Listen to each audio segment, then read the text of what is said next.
In today's video, we are going to make healthy gluten-free pancakes. We are not going to use any all-purpose flour. We're not going to use any milk, no sugar as well. So please come with me and let's do this.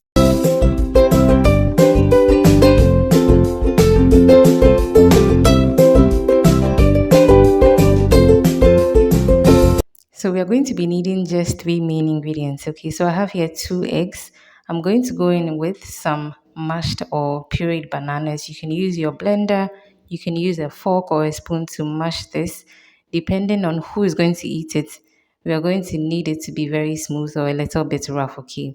I also went in with some coconut flour. So I have a recipe for the coconut flour on my channel already. It's so simple to make. I'll leave that link in the description box. Just check it out and then make some for your household.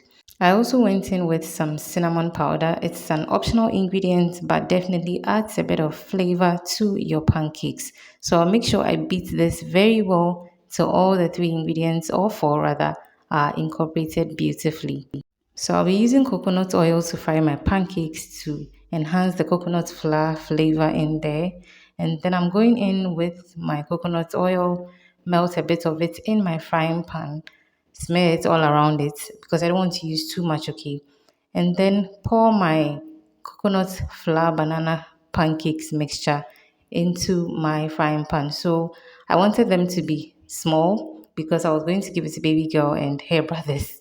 Okay, so yeah, that's how come you see me scooping just a bit of the butter into the frying pan.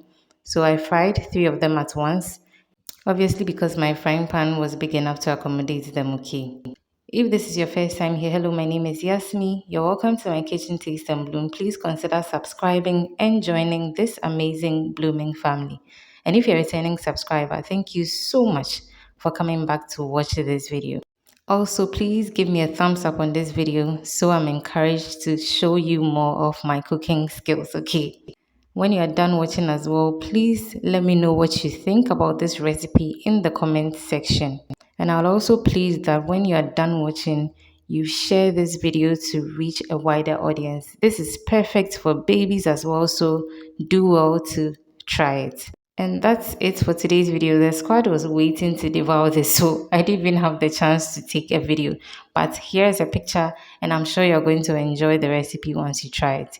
So until we meet again in another video, please don't forget to keep blooming.